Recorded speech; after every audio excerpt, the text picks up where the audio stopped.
Arratsalde on guztioi, buenas tardes a todas y a todos. Cesar Rendueles, Espainiako agertoki intelektualeko pentsalari interesgarri eta originalitako bat da. Madrilgo Unibertsitate Konplutenseko soziologia irakaslea, intelektualki zorrotza, baina bizitza errealetik eta bizitza errealerako gogoeta egiten duen idazlea da. Bere seme-alabek ikasten duten ikastetxerako, bizi den auzorako edo irakasten duen gizarte laneko fakultaterako. Cesarrek bere burua ulertzeko eta elkarrizketa eragiteko idazten du. Buenas tardes, César. Gracias por estar con nosotras hoy aquí. Decía que César Rendueles es, en mi opinión, uno de los pensadores más interesantes y originales del escenario intelectual actual en España.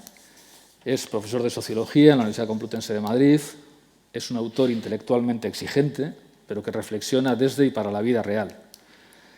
Desde y para el colegio en el que estudian sus hijos e hija, el barrio en el que vive o la Facultad de Trabajo Social en la que enseña y que, según escribe en este libro, debe ser el lugar con mayor concentración de bondad personal de Occidente. César escribe para hacerse entender y para provocar, para invitar, para generar diálogo. Por eso es capaz de incluir en su libro referencias a series como The Good Wife o películas de Clint Eastwood, y no precisamente El Gran Torino, Sin Perdón, o Los Puentes de Madison, que podrían tener un pase en el mundillo intelectual, sino Firefox. Que somos carne para el mercado, ¿no? O sea, somos carne para la picadora del mercado. Lo que pasa que también es, yo creo que en cierto momento el péndulo del pensamiento crítico de los movimientos sociales osciló hacia el punto completamente contrario, ¿no? Y lo común se convirtió en una especie de lugar común, valga la redundancia, de navaja suiza que todo lo arreglaba. Y, hombre, yo creo que en sociedades complejas, como tú decías, que tienen desafíos tan inmensos ante sí, la fuerza de lo comunitario no es suficiente, porque tenemos efectivamente tareas colectivas extremadamente difíciles de desarrollar, ¿no? Que requiere todo tipo de mediaciones, que requiere todo tipo de conocimientos y que requiere a veces de procedimientos acumulados en el tiempo y que no necesitan estar reinventándose cada año en una asamblea fundacional, sino que efectivamente tenemos saber acumulado. Las instituciones, muchas veces el problema es que se confunden con las organizaciones. Yo creo que este es un poco la fuente de todo malentendido, ¿no? O sea, las organizaciones son actores colectivos concretos, por ejemplo, la Universidad Complutense, ¿no? Y la Universidad Complutense, bien lo sé yo, pues es extremadamente criticable y tiene toda clase de adherencias espantosas, ¿no? Pero la institución es otra cosa un poco distinta. La institución es la institución universitaria, que también tiene toda clase de problemas, pero que no son exactamente los de la Universidad Complutense, que es un actor colectivo concreto, ¿no? Del mismo modo, no es lo mismo el Ayuntamiento de Bilbao que la institución de los ayuntamientos o de la municipalidad. Son dos cosas diferentes. Entonces, yo creo que se puede defender las instituciones siendo muy crítico con los actores colectivos concretos en los que se encarna. Son dos cosas diferentes. Para criticar al Ayuntamiento de Bilbao o a la Universidad Complutense no tenemos por qué despreciar toda forma de municipalismo ni de educación universitaria, ¿no? Yo creo que distinguir entre esas dos cuestiones es muy importante. Y las instituciones lo que permiten, sobre todo, son procesos de reforma. Hay instituciones que tenemos que abolir, de las que tenemos que desentendernos de una vez y para siempre, pero otras que tal vez podamos reformar. A lo mejor no hay por qué abolir la familia, ¿no? A lo mejor no hay por qué abolir los ayuntamientos, a lo mejor se pueden reformar, ¿verdad? Y ahí tenemos margen para reformarnos y aprovecharnos, porque eso implica aprovecharnos de todos los conocimientos acumulados, de todos los procesos acumulados en el pasado, ¿no? Y reutilizarlos, reformarlos. Y a mí eso me parece que es muy importante porque nos permite a veces procesos de cambio mucho más rápidos, ¿no? Que el tener que estar aprendiendo desde cero permanentemente, que es lo que nos pasa muchas veces en el ámbito comunitario, ¿no? Que estamos permanentemente como en un proceso constituyente permanente. Y eso es muy bonito, ¿no? Es muy emocionante. Yo creo que la gente de trabajo social lo sabe muy bien, pero también es muy frustrante, ¿no? Porque bueno, pues son procesos a veces muy efervescentes. Digamos que las instituciones permiten cambios sociales, bueno, pues más lentos, a veces es muy enervante, ¿no? Pero también más sólidos, permiten que trasladar ese conocimiento al futuro y desarrollarlo en el futuro, ¿no? Sí, a mí en ese sentido, en tu libro, yo creo que también pasaba algo parecido.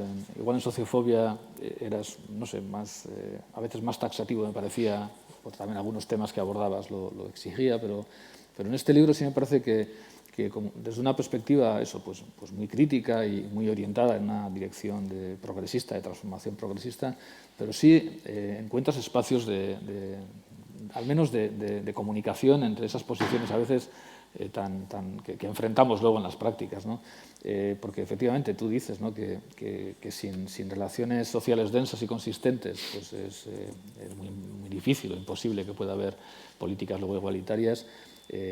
Tú lo dices bien, dices es difícil imaginar procesos emancipatorios profundos en sociedades líquidas individualistas, ¿no? O sea, no es contraponer comunidad a institución, pero este esfuerzo que haces por buscar, no un esfuerzo banal de decir, bueno, vamos a llevarnos bien, ¿no?, sino de efectivamente ver los riesgos de cada posición y las posibilidades de cada posición. Me parece muy rico en tu libro. Fíjate que es una cosa bueno, no conozco bien el contexto de aquí de Euskadi, ¿no?, pero seguramente habrá experiencias similares. Yo eso lo vi muy en la práctica en el contexto del municipalismo en Madrid, ¿no? Es decir, cuando de repente uno de los problemas que hubo con bueno, pues los gobiernos del cambio, si lo queremos llamar así, ¿no?, en Madrid, donde mucha gente de los movimientos sociales entró en el ayuntamiento o en la órbita del ayuntamiento, era que estaban los dos problemas a la vez y muchas veces las críticas venían de los dos lados, ¿no? Por una parte, no había un movimiento vecinal, un movimiento social amplio, profundo, arraigado, que exigiera al ayuntamiento cambios profundos y respaldara al ayuntamiento también frente, ¿no?, a quienes se resistían a esos cambios, bueno, pues cuando eran atacados, cuando el ayuntamiento era atacado, o sea, no existía ese movimiento, ¿no?, esa comunidad, pero tampoco existía, por otro lado, bueno, pues gente formada en las instituciones capaz de poner en marcha con un programa claro de cambio social, en el tiempo del que disponían, que era muy poco, todo eso que se quería hacer. Había muchos objetivos, pero muy pocas medidas para implementar esos cambios. Entonces, el problema era doble, ¿no? Y muchas veces había una especie de pelea absurda entre, ¿no?, los de la calle, más calle, necesitamos calle, y los de las instituciones, completamente ridícula cuando estábamos fallando en los dos frentes, y en los dos frentes a la vez y por razones similares, además, ¿no? Entonces, yo creo que es un tema que suena muy teórico, pero que es muy práctico en el fondo, ¿no? Y algo parecido a esta misma mirada que es capaz de ver posiciones a veces enfrentadas y que dices, pues igual no es una buena mirada enfrentar así las cosas complejas, ¿no? Lo detecto en varias partes de tu libro. Ahora has hecho referencia en dos ocasiones a la familia, ¿no? La familia es una institución que igual hay muchas cosas a reformar, pero la familia... Y tú en tu libro haces una reflexión cuando dices que hay cuestiones o que hay preocupaciones que la izquierda ha dejado a un lado como si no fueran importantes, pero que son muy importantes luego para la gente, ¿no? Citas cuestiones como la familia, como la enseñanza de calidad, como el deporte, como la seguridad ciudadana. A veces cosas muy interesantes sobre esto, ¿no? Y claro, tú dices, y creo que dices bien, que dejar de atender desde una perspectiva de izquierdas, progresista, estas cuestiones supone dejar el terreno expedito para que sea colonizados por pensamiento de derecha, muchas veces de ultraderecha, ¿no? Me parece muy interesante esta mirada, ¿no? Sí, yo creo que es una cosa que también he aprendido en contacto con los trabajadores y sobre todo trabajadoras sociales, ¿no?, que tienen un contacto muy directo, bueno, pues con problemas y preocupaciones de gente de todo tipo, ¿no? Y me parece que muchas veces hay problemas, terrenos, que desde la izquierda, desde el pensamiento progresista, pues no nos sentimos cómodos. Son terrenos donde nos cuesta intervenir por distintos motivos, ¿no? Por distintos motivos, porque les vemos pues sedimentos o aspectos oscuros a esos terrenos, ¿no? Y preferimos pues esquivarlos, preferimos centrarnos en otros problemas sociales, ¿no? Y a veces nos sale bien la jugada, pero otras no tanto, ¿no? Y yo sí creo que la extrema derecha emergente, sobre todo en otros países de Europa, está sabiendo muy bien detectar algunos de esos problemas como nichos vacíos, como espacios vacíos, para intervenir sobre ellos con propuestas terribles, horribles, inmorales, pero que muchas veces a la gente le dicen, bueno, por lo menos estos no hacen como que esos problemas no existen. No hacen como que esos problemas no existen, ¿no? Bueno, aquí tenemos la suerte de tener una extrema derecha bastante torpe, de momento, bastante torpe, que, claro, como se contentan con rascar, ¿no?, de lo que les deja el Partido Popular, bueno, pues y Ciudadanos, pues de momento... Pero yo creo que cada vez más se están dando cuenta de que esos espacios existen. ¿Y qué espacios son esos? Bueno, pues uno muy evidente es el de la seguridad ciudadana. Claro, el Estado español es un lugar comparativamente muy seguro, donde tenemos, bueno, pocos problemas de inseguridad comparativamente con otros países. Pero eso no significa que no existan. Y además, en fin, la gente pobre los padece mucho más que la gente rica. Los pobres padecen mucho más la inseguridad ciudadana que los ricos, padecen mucho más los delitos, los robos, etcétera, ¿no? Entonces, que no existan quiere decir que, bueno, pues, o sea, que existan quiere decir que es un problema que está ahí latente. Y lo cierto es que desde la izquierda nos cuesta muchísimo intervenir ahí, ¿no? Tenemos propuestas para mejorar las cárceles, para reformar la policía, etcétera, pero tenemos muy pocos proyectos de seguridad ciudadana compatibles con un ideario igualitarista y progresista. Y eso hace que cuando surgen estos problemas, pues la izquierda, la derecha, la ultraderecha en particular, tiene el campo completamente despejado, ¿verdad? Y pasa lo mismo pues, con otras cuestiones como las políticas familiares. En el Estado español, el estado de bienestar que tenemos se distingue, yo creo que muy nítidamente de otros estados de bienestar europeos porque no tenemos prácticamente políticas familiares. No tenemos prácticamente políticas familiares. En algunas zonas de España más que en otras, pero en general son muy raquíticas, ¿no? Y eso hace pues, que, de nuevo, dejemos el espacio completamente libre para la derecha y la ultraderecha. Prácticamente, por ejemplo, para que os hagáis una idea, el único lugar del programa de Vox donde no son neoliberales a muerte es en las políticas familiares. El único sitio donde rompen un poquito su programa absolutamente neoliberal es en el asunto de las ayudas familiares, donde con un programa repugnante completamente, ultraconservador, etcétera, pero donde apunta que, bueno, pues sí, tal vez ahí alguna ayuda pública podría haber, ¿no? Hombre, yo creo que eso es un error, ¿no? Porque si de algo podemos estar seguros es de que la gente no va a renunciar a tener familia, o sea, de que la gente va a seguir queriendo a sus madres, a sus padres, a sus hermanos, a sus tíos, ¿no? Yo creo que es un error, de nuevo, muy grave. Es algo a lo que yo creo que deberíamos dar una vuelta, ¿no? Hay otros aspectos donde seguramente sea imposible intervenir desde la izquierda, pero hay otros donde yo creo que sí deberíamos ser capaces de desarrollar programas progresistas e igualitaristas. De hecho, tenemos un montón de ejemplos en el pasado, ¿no? Y uno de estos campos a los que tú dedicas, además te has dedicado también a ello, y es el deporte. O sea, a mí me ha gustado muchas cosas que dices, ¿no? Claro, igual hay deportes, el alpinismo, la escalada, el montañismo es más fácil, entre comillas, pensar que el alpinismo es de izquierdas, ¿no? Pero el fútbol, no sé qué tal. Pero tú defiendes mucho, seguramente no el fútbol pues tan profesionalizado como tenemos a veces, ¿no? Pero incluso encuentras profundos valores y oportunidades para plantear cultura igualitaria en el deporte colectivo, ¿no? Los deportes de equipo, ¿no? Sí, efectivamente. Yo, digamos que yo he trabajado mucho en gestión cultural, en intervención cultural, ¿no? Y es un terreno donde todo el rato hay mucha gente de izquierdas, hay mucha gente progresista, igualitarista, donde hay permanentemente esta idea, ¿no?, de cómo construir espacios culturales, intervenciones culturales, progresistas, igualitarias, etcétera, ¿no? Y casi siempre se da ese tipo de reflexiones como en instituciones culturales que se llamaba antes de nueva generación, avanzadas, los típicos centros culturales, Media Lab, así, ¿no?, como de hormigón y acero, ¿no?, para que os hagáis una idea, normalmente en antiguos edificios industriales con un montón de ordenadores y tal. Y a mí siempre me da un poco de rabia, porque, bueno, yo participaba en eso, ¿no?, pero siempre me daba un poco de rabia porque me parecía que de alguna forma se infravaloraba mucho el papel de instituciones culturales que eran de suyo muy igualitaristas, como las bibliotecas, por ejemplo, ¿no? Porque tú vas a una biblioteca y te encuentras desde un montón de jóvenes estudiando, un montón de jubilados que van a leer el periódico, a pasar el día, pero te encuentras a veces hasta personas sin hogar, un montón. Por ejemplo, en Barcelona había tantas que hicieron un programa en las bibliotecas públicas para darles instrucciones de dónde había duchas públicas, dónde se podían quedar, etcétera, ¿no? O sea, que son espacios exitosamente igualitaristas, ¿no? Y que a mí me parece que en esas discusiones tan avanzadas sobre la cultura crítica y tal, nunca se contaba con esos espacios más modestos y más que conseguirían convertir la igualdad en algo muy cotidiano, en un proceso de socialización, ¿no? Y me parecía que si había espacios sociales relacionados con la cultura que funcionaban de una manera parecida a las bibliotecas o a veces a los centros educativos públicos, era el deporte, ¿no? Me parecía que algunos deportes cumplían ese papel de socialización igualitaria muy exitosamente, ¿no? Pues, cualquier cancha de fútbol de barrio, a un club de montaña, etcétera, ¿no? Es verdad que se da una dicotomía muy extrema entre el deporte espectáculo, el deporte donde 22 aristócratas, ¿no?, dan una patada a un balón ante el éxtasis de millones de personas, ¿no?, y movilizan millones y millones de euros, y por otra parte otras experiencias deportivas participativas, colaborativas, ¿no?, y eso, donde se generaba una socialización igualitaria muy intensa. Y me parecía que eso era interesante porque tradicionalmente ha habido un gran rechazo desde la izquierda política al deporte.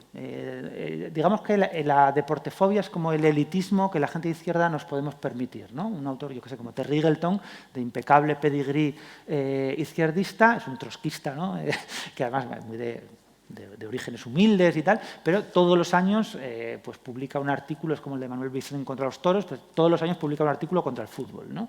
Es como eso, el clasismo que nos podemos permitir la clase de los izquierdistas es la deportefobia. A mí eso me parece muy sospechoso, ¿no? No creo que solo en la escalada y en el montañismo haya valores igualitarios. Yo creo que, de hecho, hay un incipiente movimiento de deporte popular interesantísimo, no solo en el Estado español, en toda Europa, que, por ejemplo, está transformando el fútbol, ¿no? Y hay iniciativas de fútbol popular donde se da un trabajo vecinal y de valores progresistas que ya nos gustaría ver en otros espacios. Y además me parece que hay lecciones muy interesantes que se pueden sacar de esas experiencias deportivas y trasladarlas a otros espacios culturales, que a lo mejor desde esos espacios culturales avanzados, a lo mejor incluso desde la universidad, deberíamos mirar con más humildad a esos espacios deportivos populares, porque yo creo que tienen muchísimo que enseñarnos, ¿no?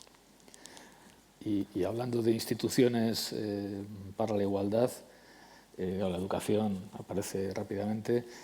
La aparición de tu libro ha coincidido, además yo creo que en el mismo mes, con la publicación en castellano, te quería contraprogramar, yo creo, de Michael Sandel, ¿no? Michael Sandel ha publicado La tiranía del mérito, y desde luego tanto tú como él hacéis un cuestionamiento fuerte de esa ideología o esa ficción meritocrática y además lo hacéis y lo haces de una forma tan informada como inapelable, ¿no? Y es verdad que la educación pues, ha convertido, y bueno, la socialdemocracia la ha utilizado durante décadas, ¿no?, como si fuera el gran artefacto que iba a permitir la igualdad de oportunidades. Lo que ha sido al final un mecanismo legitimador en última instancia de desigualdades.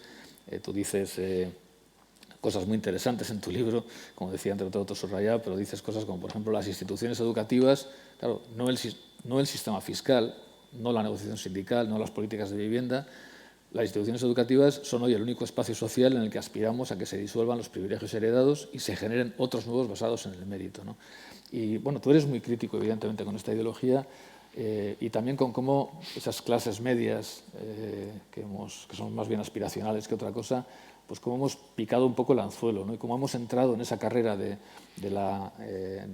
narcisismo meritocrático herido que decías antes y hemos puesto todos los huevos de nuestro futuro, bueno, del futuro de nuestras hijas e hijos sobre todo, en la educación, claro, haciéndonos también trampas en el solitario, ¿no? Porque ahí ha aparecido todo ese mundo de la educación, de la enseñanza concertada, que tú analizas y diseccionas de una manera muy interesante, ¿no? O sea, ¿qué está pasando con la educación y qué podríamos hacer para que sea una institución realmente igualitaria? Claro, yo creo que efectivamente la educación es el elemento central, tal vez, ¿no?, de la ideología meritocrática, ¿no? Porque, claro, es como lo único que nos han dejado, la única institución, el único dispositivo donde parece que ese control antidoping, ¿no?, que es la igualdad de oportunidades, pues tiene algún espacio de desarrollo, ¿no? No son desde luego las políticas fiscales, ¿no?, que no tienen la menor capacidad redistributiva ya, o tienen muy poca capacidad redistributiva, y no es desde luego el mundo del trabajo, que tiende a amplificar las desigualdades, ¿no? Sabemos que el sistema educativo más bien tiende también a reproducir y ampliar las desigualdades, pero ideológicamente al menos funciona como como ese dispositivo igualador o ese dispositivo de antidoping. Lo que pasa es que eso es efectivamente la baraja está completamente trucada, ¿no? Por una parte, yo creo que depositar tantísimas expectativas en la educación, yo creo que va en contra de las propias dinámicas educativas. Yo creo que es una carga, una mochila demasiado pesada para lo que puede hacer un sistema educativo, ¿no? La educación no lo puede resolver todo. Bueno, a todas y a todos os ha pasado, ¿no? En una discusión de lo que sea, de cualquier tema político o social, estás hablando, entonces alguien, normalmente uno mismo, acaba diciendo, bueno, pero esto, si no lo arregla la educación, no lo arregla nada, ¿no? Se puede ser el cambio climático, la desigualdad de género, lo que sea, ¿no? Todos lo hemos dicho, ¿no? Esto solo se arregla con educación. Bueno, pues no es verdad, es que no es verdad. O sea, la educación no lo puede arreglar todo. La educación puede arreglar unas poquitas cosas. Pues sirve para aprender un poco de historia, un poco de matemáticas, aprender a relacionarte un poco con los demás y poquito más, no mucho más, ¿no? Entonces, yo creo que eso es una mochila demasiado pesada, ¿no? La educación, en todo caso, sí puede participar de un proyecto igualitarista más amplio. Eso sí lo puede hacer. O sea, una educación igualitarista puede participar de un proyecto de impuestos igualitaristas, de un espacio laboral igualitarista, ¿no? Eso sí lo puede hacer, de unas familias igualitaristas, puede acompañar, ¿no?, otros procesos importantes, ¿no? Pero al mismo tiempo, yo creo que así nos ocultamos también, bueno, pues cómo la educación más bien muchas veces produce lo contrario, ¿no? Produce más bien desigualdad. Y eso, hombre, pues desgraciadamente me temo que el sistema que se ha ido generando en las últimas décadas en el Estado español, bueno, pues más bien es ejemplar en el contexto al menos europeo por su capacidad para generar desigualdades. Y es algo muy institucionalizado, sobre todo en el sistema dual que tenemos entre enseñanza pública y enseñanza concertada, ¿no? Yo soy muy poco partidario de demonizar a las familias que han optado por la concertada. Yo creo que todos queremos lo mejor para nuestras hijas e hijos y, bueno, pues nos vamos bandeando con lo que hay. O sea, que esto no es una crítica, que nadie se lo tome como una crítica personal, ¿no? Pero yo creo que sí que tenemos que hacer una reflexión colectiva sobre qué tipo de modelo o qué consecuencias tiene este modelo dual, porque básicamente lo que ha permitido es generar un espacio donde las clases o ciertas familias de clase media, media alta, consiguen esquivar, ¿no?, los problemas del sistema público y un poco el sistema público queda como coche escoba, ¿no?, que va recogiendo lo que no puede absorber el sistema privado y el sistema público concertado. Hasta el punto de que el propio sistema público se va contaminando el sistema concertado. Y esto es alucinante, pero en Madrid llega a pasar. Cada vez hay más colegios públicos, institutos públicos que intentan blindarse, bunkerizarse, ¿no?, y quedarse solo con las clases medias altas o con cierto tipo de alumnado. ¿Cómo lo hacen? Pues, por ejemplo, esto ha llegado a pasar. Algunos colegios públicos dan más puntos a aquellos niños cuyas familias son exalumnos de ese colegio. A ver, esto podrían llamarlo el punto racista, porque evidentemente lo que intentan evitar es que haya migrantes que obviamente no van a ser exalumnos de esos colegios, ¿no? Podrían llamarlo, ¿no?, el punto racista. Esto está copiado de muchos colegios concertados y privados.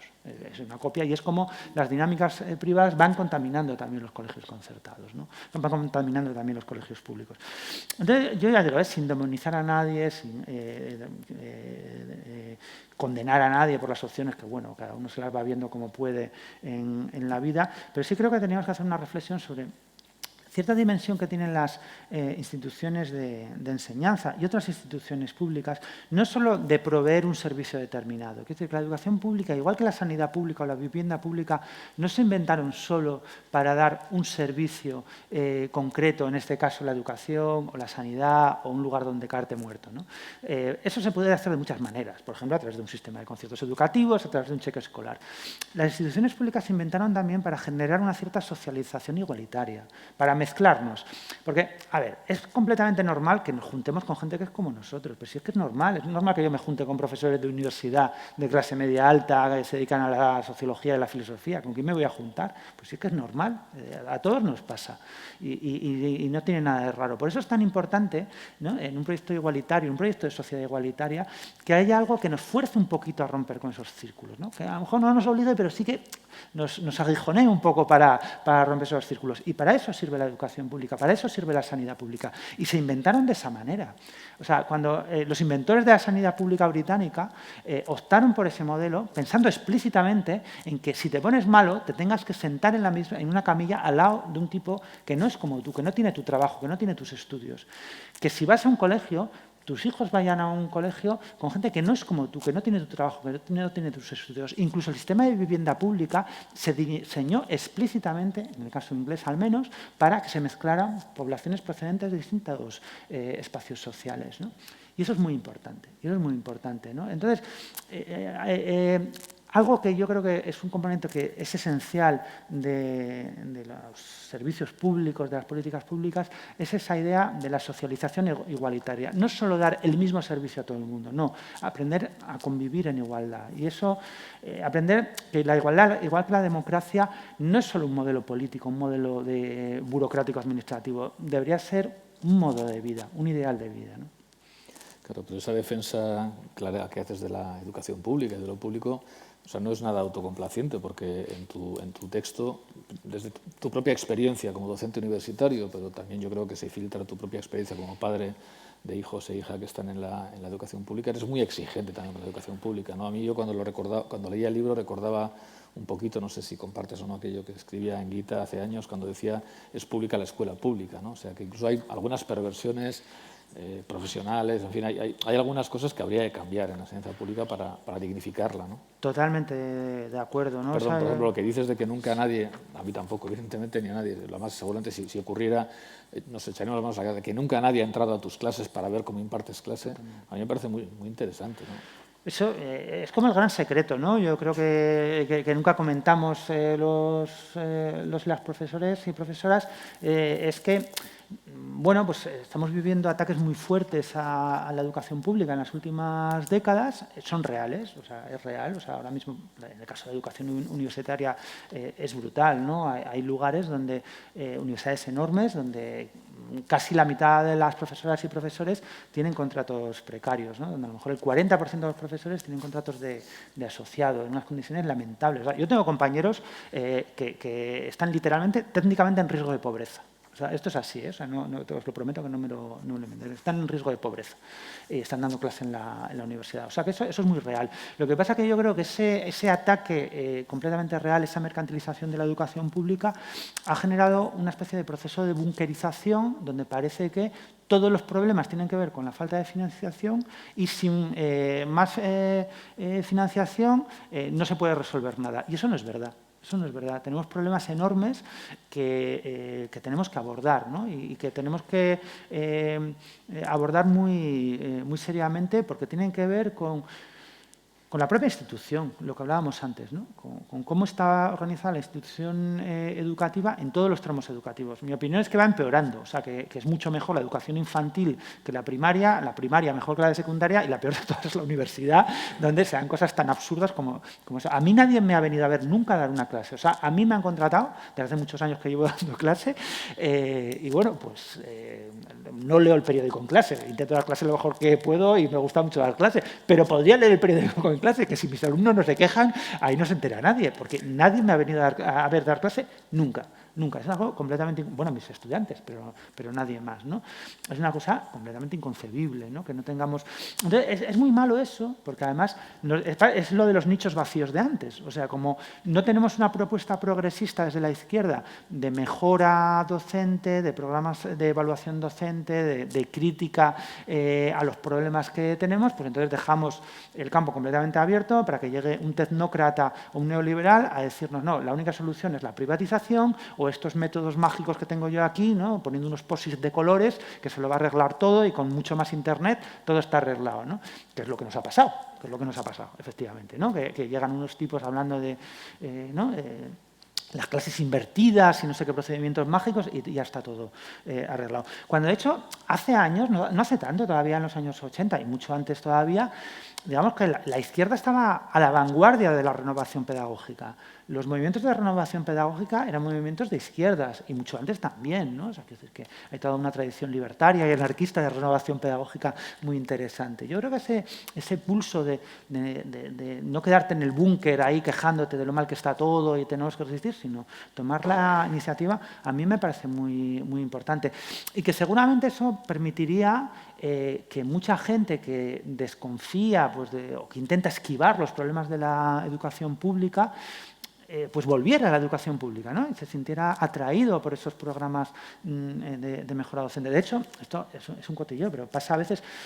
Hay muchas veces colegios que ponen en marcha, colegios públicos que ponen en marcha proyectos muy atractivos de renovación pedagógica, que suelen estar a veces situados esos proyectos en colegios muy abandonados, en zonas muy pobres, con muchísimos problemas sociales. ¿Por qué? Pues porque son colegios tan abandonados por la administración que los profesores y las profesoras dicen, bueno, pues esto está tan terrible, está tan abandonado que mira, vamos a probar a dar, ¿no? Pues, a tirar para adelante con todo lo que podamos, ¿no? En vez de resignarnos, vamos a hacer un cambio lo más radical que podamos. Y muchas veces funciona. Y lo que pasa a veces es que esos colegios acaban gentrificándose de alguna forma, ¿no? Porque hay muchas familias de clase media, incluso media alta, que les atrae ese proyecto educativo y acaban intentando llevar a sus hijos pues, a colegios de barrios complicados, con muchísimos problemas sociales, porque les atrae ese proyecto educativo.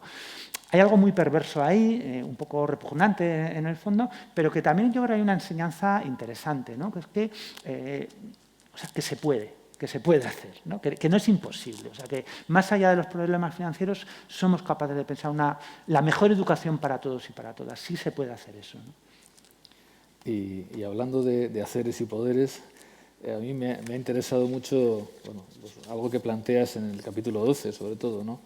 Y otra vez también me remito a mi propia experiencia como docente y también como militante muchas veces, ¿no? Que es esa tensión entre el cambio estructural y los compromisos o las prácticas individuales, ¿no?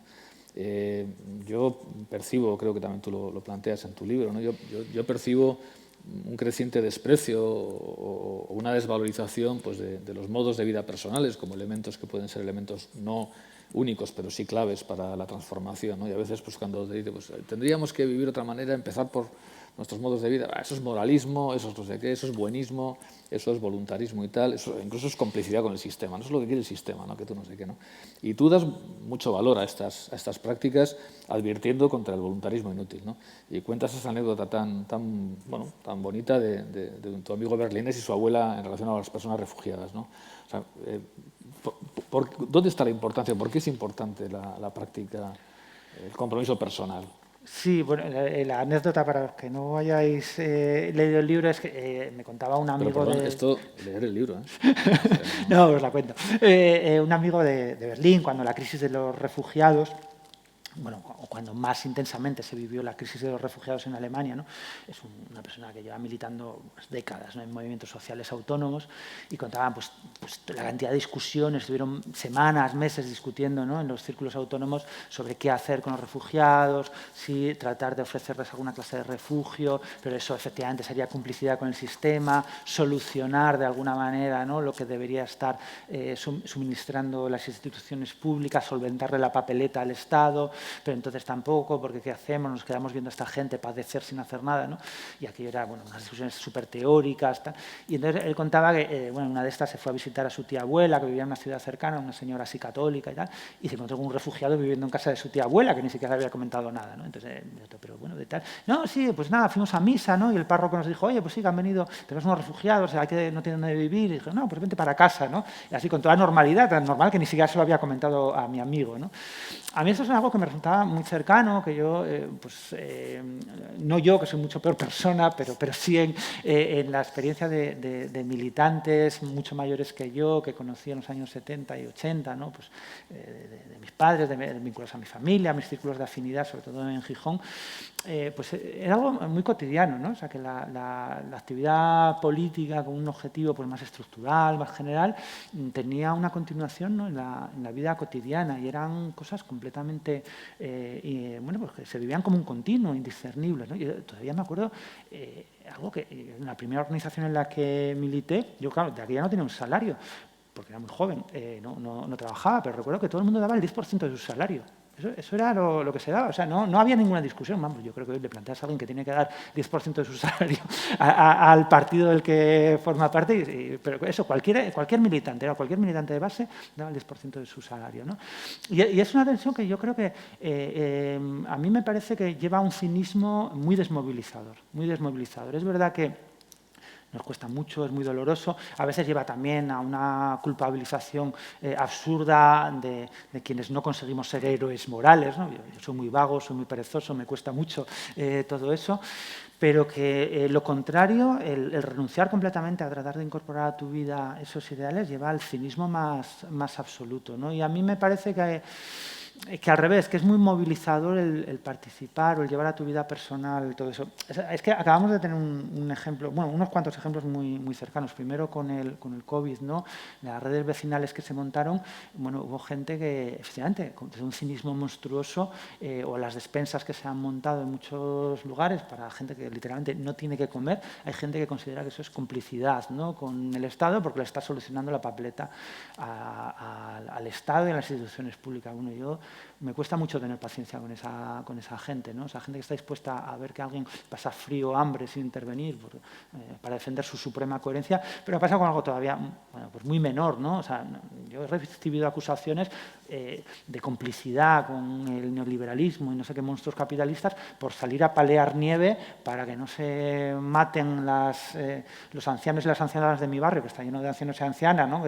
En el hielo que se montó en Madrid, pues eres un cómplice del capitalismo por hacer lo que deberían estar haciendo los servicios municipales. Bueno, pues yo no estoy dispuesto, ¿no?, a que la gente se rompa la crisma delante de mi casa y prefiero palear unas horas de nieve antes que permitir eso, ¿no? Y si eso es complicidad, pues venga, bienvenida a la complicidad, ¿no? Yo creo que es un valor muy a reivindicar el contrario, ¿no? El que se desvanezcan esas contradicciones entre lo personal y lo estructural. Y yo creo que los grandes momentos de efervescencia política se caracterizan precisamente por eso, ¿no? Porque esas dicotomías se disuelven, ¿no? Y de repente empieza a ser muy fácil o mucho más fácil incorporar todo eso a la vida cotidiana y se hace con mucha normalidad y de repente te das cuenta que aquello que te parecía heroico, terrible y como un desafío, pues tampoco era para tanto, ¿no? Y que no hace falta tampoco darle tanta importancia, ¿no? Si hay personas, hay más cuestiones, seguiremos, pero si hay personas que quieren preguntar alguna cosa o sí, por ahí, bueno, aquí tengo alguna cosita más. Aquí hay una... pero bueno, a viva voz, ¿no? Se va a escuchar, ¿no? Sí.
Perdón, César, si alguien quiere que levante la mano, se le da un papel y así va apuntando. La primera pregunta para romper el hielo lo hacemos así, pero mientras va respondiendo, levantéis la mano y os dan un papelito para que no estemos echando... Muy bien. ¿Respondo o dejamos hablar? Sí. Sí, efectivamente, un poco esta es mi preocupación. Yo creo que muchas veces el asunto este de la transversalidad se entiende mal como una apuesta por el centro político y no tiene nada que ver. O sea, yo no soy del centro, o sea, yo soy una persona de izquierdas. Lo que pasa es que yo creo que hay efectivamente preocupaciones compartidas que se pueden abordar tanto desde la izquierda como desde la derecha. Y poner en el centro esas preocupaciones, yo creo que es efectivamente cambiar completamente los esquemas políticos, ¿no?, en una dirección emancipadora. Yo creo que realmente, bueno, es algo que se ha comentado mucho en los últimos años. O sea, realmente consigues que se produzcan cambios de calado, no cuando cambias tú, sino cuando haces cambiar a tu oponente, ¿no? Y esto bueno, pues lo comento muchas veces. Yo creo que en el campo de la igualdad hay mucho terreno por jugar, muchísimo terreno por jugar. Y conviene recordar que no hace tanto hubo... ¿no? Hace apenas 40 años, 50 años, que en términos históricos es un suspiro, ¿no?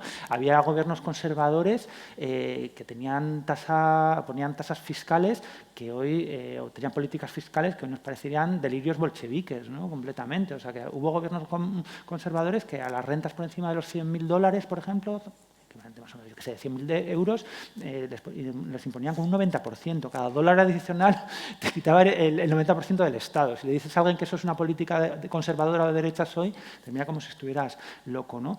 Y era gente conservadora, ¿no? Y era gente conservadora que apostaba por la televisión pública, ¿no? Algo tan loco hoy como eso, ¿no? Que no hubiera televisiones privadas, por ejemplo. O sea, incluso hoy, cuando discutes con gente de derecha sobre cuestiones de igualdad, realmente las posiciones no están tan alejadas a veces de lo que parece, porque mucha gente conservadora en realidad lo que está preocupada es por la responsabilidad, por el esfuerzo, por la obligación. Y a mí ese es un valor que me parece importante para el igualitarismo. Yo creo que el igualitarismo no es solo un sistema de derechos, también es un sistema de obligaciones.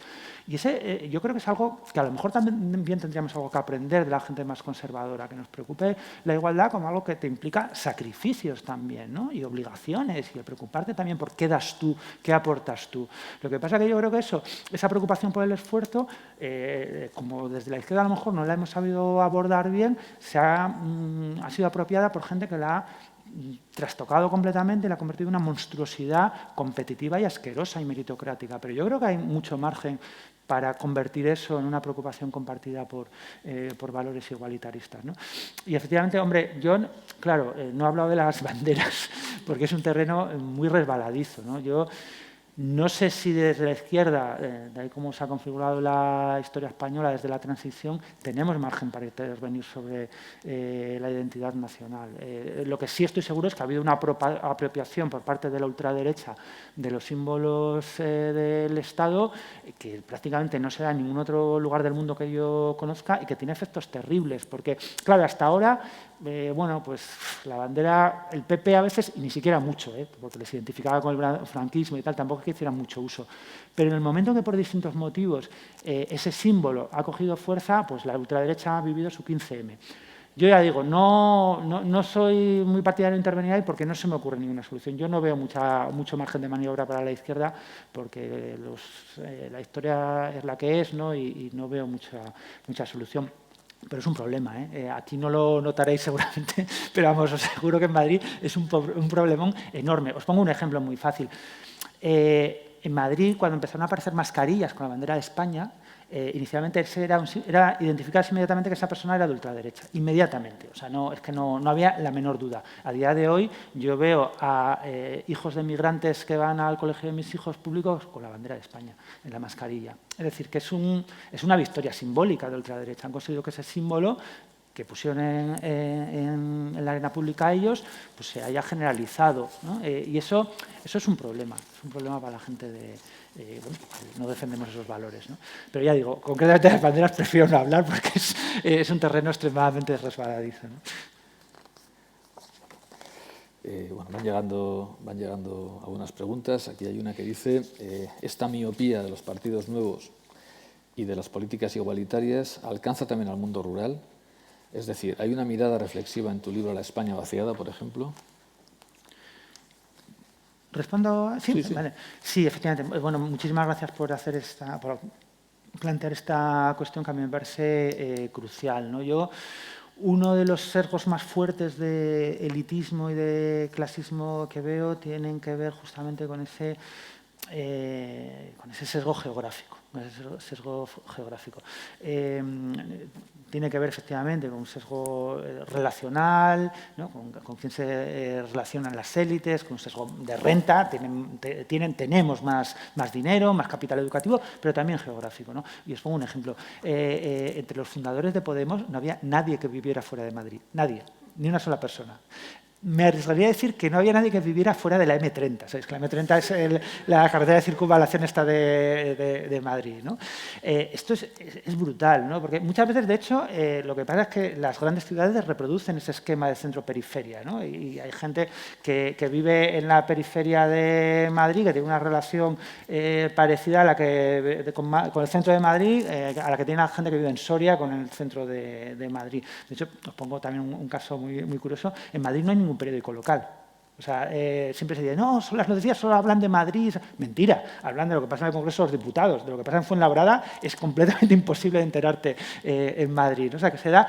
A mí por eso me parece que lo que pasa en los espacios rurales, ¿no? Ese completo olvido de la gente que vive en un mundo que es mucho más complejo. Yo creo que desde las ciudades nos imaginamos el mundo rural como una pequeña aldea olvidada donde viven 3 personas. Yo lo que veo, al menos de lo que conozco en Asturias, es que el mundo rural es mucho más complejo. Y es el mundo también de los pueblos grandes y las ciudades pequeñas, que son espacios mucho más permeables, donde la gente abandona a veces el pueblo y se va a una ciudad mediana, vuelve al cabo de unos meses o al cabo de unos años, ¿no? Y son espacios muy complejos y donde hay problemas sociales también muy complejos, que tienen que ver con la desigualdad. Y en un espacio, de nuevo, muy abandonado, yo creo, por la izquierda, a veces muy idealizado de una manera muy idiota, y donde cada vez más yo creo que la ultraderecha está viendo un espacio de intervención. Lo hacen muy mal, porque lo que conocen en el mundo rural es lo que ven, ¿no? En su Land Rover cuando van de montería, eso es lo que ellos conocen del campo, pero lo están intentando, ¿no? Y se está viendo pues, que en algunas movilizaciones de agricultores, por ejemplo en Extremadura, eso pasó, hay intentos, ¿no? De infiltración de la extrema derecha cada vez más potentes, porque mucha gente se siente muy abandonada, porque está muy abandonada, ¿no? Y entonces se agarran pues, a los únicos que por lo menos no fingen que no están ahí, que no fingen que ese problema no existe, que dan soluciones monstruosas, pero bueno, al menos fingen que no existen. Así que a mí me parece que eso pasa un poco lo mismo que decía respecto al deporte, ¿no? Que deberíamos empezar a mirar a los espacios rurales complejos como una fuente no solo de problemas, sino también de soluciones. Yo creo que mirando a esos problemas, que son, por ejemplo, la cantidad de impuestos que paga la gente que vive en el campo y los servicios que recibe. O sea, es algo que a mí me vuelve loco. O sea, hay gente que paga más impuestos que yo y no recibe ningún servicio. O sea, no tiene bibliotecas, no tiene piscinas, correos cuando hay, no tiene ningún tipo de transporte público y paga los mismos impuestos que yo y a veces más, ¿no? O sea, eso es un problema inmenso que se reproduce muchas veces en las periferias, en los barrios de las grandes ciudades, ¿no? Así que yo creo que muchas veces es más un modelo, ¿no? de soluciones y de movilización debería serlo y no tanto como algo olvidado que, bueno, si nos sobra tiempo, bueno, ya atenderemos también a los del campo, que si nos sobra un poco de tiempo, ¿no? Yo creo que deberíamos invertir un poco la perspectiva. ¿No? Sí. Hay otra cuestión, pido disculpas de antemano si no la interpreto bien. Literalmente dice, buenas tardes, el cinismo inconfesable pero presente en el estado de bienestar como tema, gracias. No sé si se está refiriendo a algo que ha dicho antes César, ¿no? Como a veces hemos construido pues, principios igualitarios o modelos de instituciones del bienestar que solamente plantean derechos, que no plantean obligaciones. En todo caso, si no interpretamos bien la pregunta, pues que la vuelvan a escribir, por favor. Pero bueno, ¿puede haber algún tipo de efecto perverso en las instituciones del bienestar, igualitarias? Sí, yo creo que seguro que hay muchos niveles de cinismo en las instituciones del estado de bienestar. Para mí el más perverso tiene que ver con la alianza que históricamente existió al menos en ciertos niveles, entre estado de bienestar y consumismo, ¿no? Yo creo que esa es la alianza más perversa de todas y la que estamos pagando ahora, ¿no? Lo que los ecologistas llaman a veces, ¿no? el momento de la gran explosión, ¿no? Depredadora de la crisis ecosocial que estamos viviendo se da precisamente en el momento de desarrollo de los estados de bienestar después de la Segunda Guerra Mundial. O sea que yo creo que ahí hubo una cierta complicidad muy cínica donde se compró paz social a cambio de bienes de consumo. En cierta medida es algo comprensible porque digamos, los bienes de consumo también fueron una solución a una situación de miseria generalizada, ¿no? Completamente insostenible, pero en cierto momento eso se convirtió, yo creo, en un momento en un proceso pues muy cínico, en una trampa encubierta donde se renunciaba de alguna manera a ese proyecto común, ¿no? Del igualitarismo como un proyecto social compartido, ¿no? Y se empezó a gestar lo que estamos padeciendo ahora, ¿no? Que es el intento de emular las formas de vida de los ricos como ideal de vida. Yo creo que esa es la auténtica trampa que nos hicimos, que consentimos y que bueno, pues engendró un poco la semilla de los problemas que vinieron después, que es cuando se terminó ese proyecto, cuando se agotó las posibilidades de desarrollo del estado de bienestar por distintos motivos, pues lo que quisimos, ¿no? Fue pues eso, que continuara el autoengaño del consumismo por el medio que fuera, ¿no? Y que es un poco la trampa que nos sigue atenazando. Aquí hay otra pregunta que no sé si te va a dar pie a un nuevo libro. Se dice, algunos autores han reflexionado y escrito sobre lo que ellos denominan la tiranía de la igualdad, como si solamente hubiera dos opciones, vivir en un país desigual pero rico o vivir en un país igualitario pero pobre. Y la pregunta es cómo se puede ir más allá de esta dicotomía y de las ideologías liberal y socialista. ¿Qué papel juega el poscapitalismo en estos cambios socioeconómicos? Sí, es una pregunta efectivamente muy interesante, ¿no? Yo creo que durante mucho... porque yo creo que estamos en ese momento, ¿no? Donde esa dicotomía se está diluyendo o se va a diluir con mucha rapidez. Yo creo que la vamos a ver... la mayor parte de los que estamos aquí, pero nuestros hijos con toda seguridad, cómo se diluye, ¿no? Esa dicotomía histórica, donde de alguna forma los proyectos socialistas siempre se esforzaban por prometer, ¿no? Pues, un aprovechamiento más eficaz de las herramientas del capitalismo de lo que las propias sociedades capitalistas podían hacer, ¿no? Lo que decían, no, nosotros vamos a ofrecer un uso todavía ¿no? Pues más provechoso para las mayorías de esa riqueza que genera la maquinaria capitalista, ¿no? Vamos a hacer que no solo unos pocos, sino todo el mundo viva en la abundancia, ¿no? Es decir, que con éxito o sin éxito, ¿no? Luego pues, el socialismo real fue lo que fue, podemos juzgarlo como queramos, pero la promesa era esa, ¿no? Es decir, no, nosotros vamos a hacer lo que hace el capitalismo, pero mejor, ¿no? A veces incluso se imaginaba el socialismo como una especie de capitalismo sin capitalistas, ¿no? Quitas a los capitalistas de la ecuación, ponemos la maquinaria a funcionar y esto va a ser maravilloso, ¿no? Va a ser la abundancia generalizada. Por primera vez nos enfrentamos, porque el planeta no da para más, ¿no? A una crisis ecosocial en la que los proyectos emancipadores tienen que hacer sus promesas, desarrollarse, sin prometer un futuro de abundancia material o de incremento de la abundancia material, sino más bien de contención material, al menos en los países ricos, de decrecimiento, ¿verdad? Y entonces eso hace que, de alguna manera, reformula mucho el problema, ¿no? O sea, ahora mismo el racionamiento no es bueno, pues una cosa muy inconveniente que hacen los países socialistas. Racionamiento va a haber.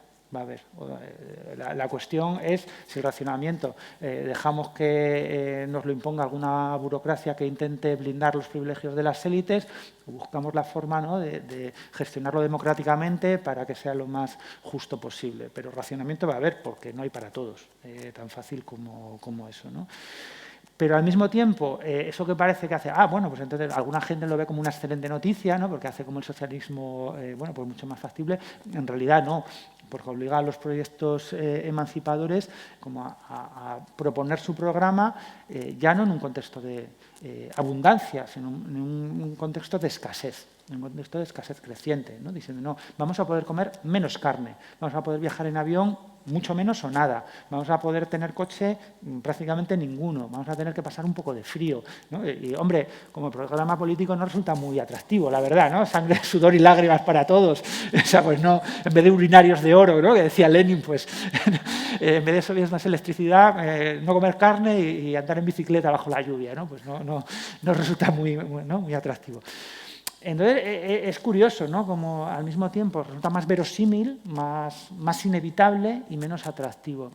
Y yo creo que ahí el gran desafío para los proyectos igualitaristas, llamémoslo socialistas, poscapitalistas o como queramos, es justamente ser capaces de construir un ideal de vida buena, de vida mejor, ¿no? Sin el aderezo del ultraconsumismo, sin el aderezo de la abundancia, ¿no? Y si somos capaces de hacerlo. Yo creo que algunas posibilidades hay, ¿no? Y de hecho, bueno, pues no me parece raro que en este contexto que estamos viviendo de pandemia, de nuevo se esté poniendo sobre la mesa, por fin yo creo que de forma muy generalizada y masiva, el debate sobre la reducción de las jornadas laborales. Yo me quedé alucinado el otro día, ¿no? Que escuché a Julia Otero, que es como la voz del sentido común, ¿no? La voz de la razón universal, abogar en favor de la reducción de la jornada laboral, ¿no? Y decir, no, hombre, es inaceptable que sigamos trabajando 40 horas, ¿no? Y digo, pues, algo está cambiando a lo mejor, ¿no? Si dice Julia Otero o Iñaki Gabilondo, es que algo cambia, ¿no? en la sociedad. No sé, yo tampoco soy muy pesimista en ese sentido. Creo que sí hay margen de maniobra para pensar eso, ¿no? Ideales de vida buena que asuman que nos vamos a tener que mover en un marco de escasez y no de abundancia. Pero desde luego no quiero dulcificar el panorama, ¿no? Es muy difícil proponer algo así, ¿no? Y vinculando la pregunta que se hacía con algo que planteas también en el libro, con mucha claridad y un cierto arrojo, que es el juicio que haces o la valoración que haces de medidas que muchas veces se presentan como medidas casi inmediatamente poscapitalistas, ¿no? Que nos hacen avanzar hacia ese escenario, como la renta básica o el trabajo garantizado. Bueno, tú haces una reflexión ahí muy interesante, ¿no? Y otra vez, pues mientras quienes defienden o defendemos más bien la renta básica universal y quienes defienden el trabajo garantizado, pues nos tiramos de los pelos y nos enfrentamos, pues tú dices, bueno, pues son dos medidas que pueden ser interesantes y útiles, pero seguramente en un escenario, un horizonte más amplio, ¿no? Y haces también una reflexión que otra vez me ha hecho pensar, ¿no? Porque, claro, llama la atención que estemos trabajando, pensando mucho sobre renta básica, como tú dices, en un contexto de derrota sindical global, ¿no? Que de alguna manera es como hacer de la necesidad virtud, ¿no? Ya que no podemos lo grande, vamos a lo pequeño. Pero, ¿qué viabilidad, qué valor le das a medidas como la renta básica? A ver, yo en principio soy partidario de la renta básica. Yo soy partidario de lo que funcione. ¿Sabes? Es mi de lo que funcione, me vale lo que sea. Si es el ingreso garantizado mínimo, el ingreso garantizado mínimo, si es el trabajo garantizado, me vale lo que funcione, ¿no? Entonces, la renta básica, como mínimo, tiene la virtud de que es una medida clara, que funciona muy bien como lema, que se entiende. O sea, que yo creo que me parece que tiene muchas virtudes, ¿no? Lo que pasa que lo que no puede ser una especie de navaja suiza que todo lo soluciona. Eso no hay ninguna medida que tenga esas cualidades. Y yo lo que me parece también es que es un poco sospechoso que esa apuesta por la renta básica como algo que lo soluciona todo aparece justamente en el momento en el que efectivamente hay una derrota global de los sindicatos, ¿no? Yo creo que eso debería hacernos reflexionar sobre algunas de las carencias que tiene la renta básica. Su gran virtud es que es un derecho universal, ¿no? Que formaría parte de los derechos fundamentales, igual que la libertad de expresión, igual que la libertad de asociación. Esa es su gran virtud. Su gran limitación es que es un derecho individual. Que es la otra cara, ¿verdad? De que sea un derecho fundamental. A diferencia de la negociación colectiva tradicional, que es un derecho que solo se puede ejercer por su propia naturaleza, ¿no? A través de la deliberación en común, a través de la negociación, de la intervención colectiva. Este es un derecho muy compatible con una situación de atomización, de pérdida de fuerza colectiva de los trabajadores y las trabajadoras. Y eso a mí me parece muy peligroso, porque es perfectamente compatible la renta básica con, con propuestas de mercantilización neoliberales o con propuestas neocorporativistas, ¿no? Donde se mantienen los privilegios de las élites y las grandes empresas y hay una medida de contención del descontento social que mantiene, ¿no? Los salarios completamente a la baja, que es la renta básica. Nadie se muere de hambre, mantienes contenido el descontento, pero cortocircuitas completamente los mecanismos de movilización y acción colectiva, ¿no? Yo creo que eso es perfectamente posible. Yo no desprecio para nada la renta básica, lo que insisto, no es una poción mágica. Por ejemplo, a mí me hace mucha gracia ahora cuando ha fracasado, creo, en mi opinión, deliberadamente el ingreso mínimo de inserción, una cosa absolutamente vergonzosa. No, mucha gente dice, no, ¿veis cómo teníamos razón la renta básica? Porque elimina la burocracia, ¿no? Como si no fuera perfectamente posible introducir toda la mala gestión del mundo en la implementación de la renta básica. Me imagino perfectamente un escenario en el que se tarde 4 años en recabar, ¿no?, los 40 millones de cuentas corrientes que hace falta para pagar la renta básica. O sea, la renta básica no nos lo van a tirar drones del cielo, ¿no?, soltando billetes, hará falta alguna clase de proceso administrativo. Yo me imagino perfectamente que eso tarde 4, 5 o 10 años en implementarse con la suficiente mala fe del Gobierno. Lo que haga falta puede tardar, ¿no? Igual que se podía haber implementado el ingreso mínimo en una semana. De hecho, se hizo así en otros países, igual que se hizo con los ERTEs, ¿no? Diciendo, bueno, se lo damos a todo el mundo que lo pida y revisamos a posteriori. Se podría haber hecho perfectamente, ¿no? Entonces, yo creo que no hay ninguna receta mágica con ninguna medida. Yo creo que tenemos que pensarlas con la complejidad política que tienen, ¿no? Porque si no, yo creo que es un poco hacernos trampas al solitario y, sobre todo, suministrar herramientas en el fondo a quienes tienen un plan B muy nocivo, ¿no?, para las mayorías. Sí, y igual una última cuestión para que a media podamos salir, pero escribes en el libro, y lo decíamos al principio, que empezaste a escribir este ensayo en mayo de 2011 durante los movimientos del 15M, lo has terminado en 2020 durante el confinamiento por la COVID y terminas hablando un poco de lo que puede prefigurar o del escenario que puede dibujar la COVID, ¿no? Y por una parte eres bueno, crítico también con algunas tesis demasiado inmediatistas, tú dices a veces beatas y tal, de que esto es una fuente un poco de enseñanza, que nos va a hacer mejores y tal y cual por per se, y tú dices, pues no parece que vaya a ser así. Pero también es cierto que dices que el sufrimiento compartido ha contribuido a rejuvenecer y volver a poner en circulación algunas propuestas de corrientes igualitaristas que ya venían defendiéndose, ¿no? Pues la Primavera Árabe, Occupy, 15M, el movimiento feminista, etc., ¿no? Aunque ahora ya te vamos a pedir casi que hagas de bruja Lola y tal, pero ¿por dónde ves que podemos avanzar a partir de este momento en el que estamos? ¿Qué podemos aprovechar? ¿De qué deberíamos huir? Pues para poder dar un pasito, aunque sea un milímetro, en esta línea de construcción de un proyecto igualitario. Bueno, yo tengo una posición un poco ambivalente, ¿no?, porque soy simultáneamente pesimista y optimista, ¿no? Yo creo que la COVID ha demostrado universalmente que teníamos razón. Y además yo creo que es algo que reconoce muchísima gente. O sea, yo de verdad que estos meses pues, he tenido ocasión de hablar con muchísimos periodistas, también con algunos políticos. Y es curioso como mucha gente, tanto de derechas como de centro y tal, reconoce que de alguna manera, no tan abiertamente, pero que teníamos razón, ¿no? Que los servicios públicos estaban destrozados, que muchos de los problemas que señalábamos eran evidentes, ¿no? Que había un problema de igualdad brutal, que había un problema de desigualdad en el acceso a la vivienda descomunal, que había pobreza larvada que nos estaba mostrando que preferíamos no ver, ¿no? Y lo reconocen. O sea, hay un reconocimiento implícito de que el diagnóstico de las fuerzas emancipadoras de los últimos 10 años era real. Bueno, el caso más alucinante fue este editorial del Financial Times, donde abogaba por el intervencionismo del Estado, la renta básica, cito de memoria, la centralización económica, bueno, una especie de decálogo socialista completamente demencial, ¿no? Recordaba aquel episodio de Los Simpson, que hay una invasión marciana, ¿no?, y el locutor de la televisión se pone de parte de los marcianos a mitad de telediario, ¿no? O sea, una cosa completamente enloquecida. Entonces, yo creo que hay una especie de reconocimiento ideológico de que el proyecto neoliberal está cerrado, de que ha concluido, ¿no?, de que es un programa muerto, que no da más de sí, y que eso no se puede volver atrás, que los tiempos de la globalización neoliberal no van a volver. Yo creo que una señal interesante en ese sentido es el cambio de rumbo de la Unión Europea, ¿no? O sea, lo que parecía era anatema, lo que significó una especie de golpe de estado de baja intensidad en Grecia hace no tantos años, ahora es aceptable, ¿no? Porque de repente hay crédito para políticas sociales por parte de la Unión Europea. La cuestión, ¿por qué eso, por el lado pesimista, creo que nos enfrentamos a un escenario muy negro?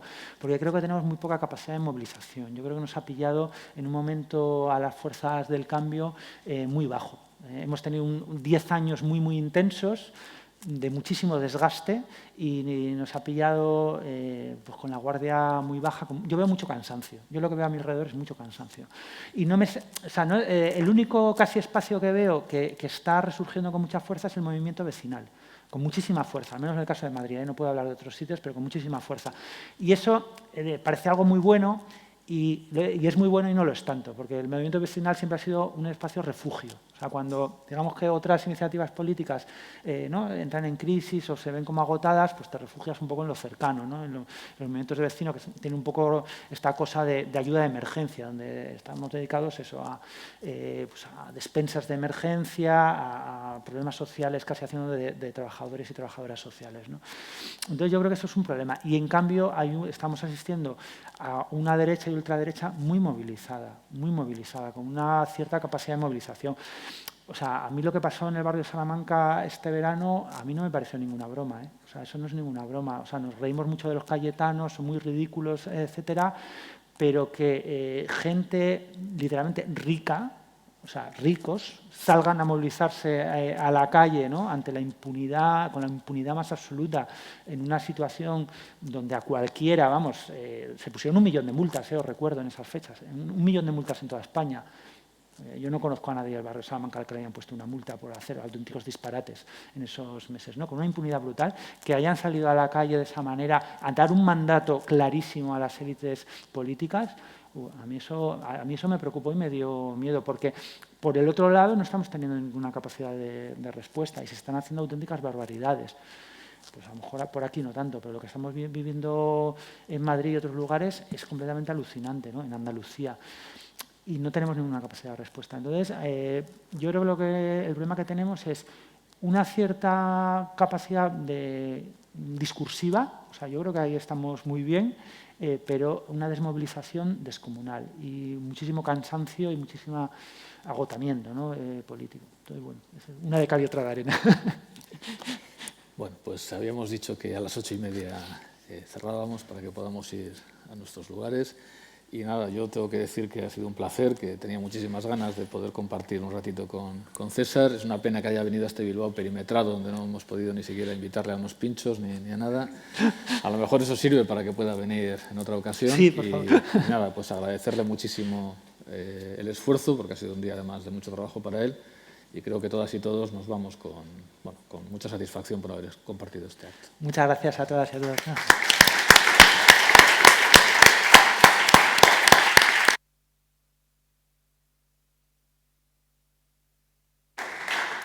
Mesedez, itxaron eserita harik eta gure langileek irteteko esan arte.